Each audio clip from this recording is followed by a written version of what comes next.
In this video, we're going to review the forecast processes of setting quotas and committing to forecast. The forecast module incorporates opportunities or revenue line item records to build forecasting worksheets to help predict sales.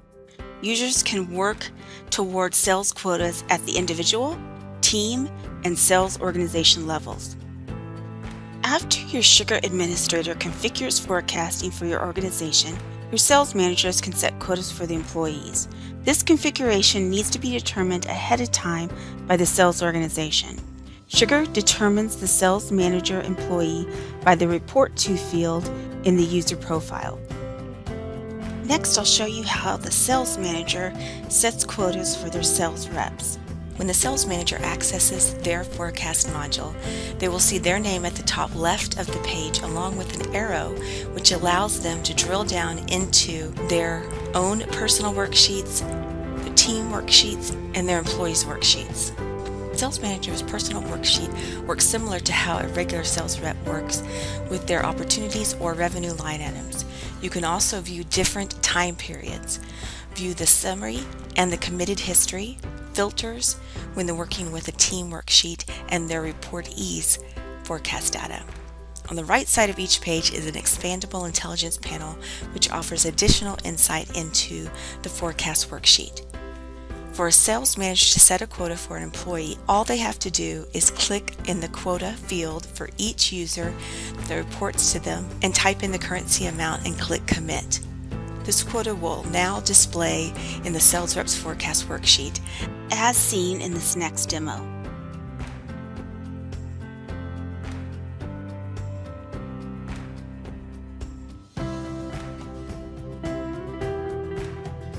When a sales rep accesses the forecast module, the rep will see their name at the top of the screen, the time period selection, the summary and committed history filter, and the worksheet.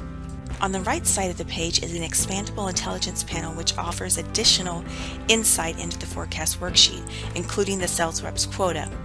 You can see all the opportunities in this case that are included in this period for Chris that are included in the forecast. He can adjust any opportunity that is not closed won or closed lost by simply clicking in the cell and editing the fields.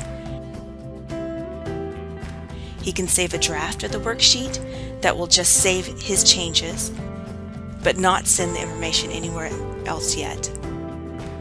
He can export the worksheet as a CSV file or commit the values to his manager by clicking the commit button. Once he commits to the forecast, his boss will be able to see his committed values and make adjustments if needed. For Cell Premier customers only, the Forecast Change dashlet is now available in the Forecast module and updates to reflect the new content when switching the worksheet between team members. You can even click on the bar on the visualization to drill into the report and see more detail. This dashlet shows a historical comparison of your total pipeline for the current period, this quarter, compared to your pipeline as it looked at the beginning, end, and same day from prior periods. The new Forecast Tracker dashlet also provides a single visualization that combines data from multiple modules, allowing users to visually track how your quota, forecast, commitments, and won sales have progressed over the course of the sales period. Thanks for watching this video about the changes in forecasting for version 13.0 or Q2 2023 release.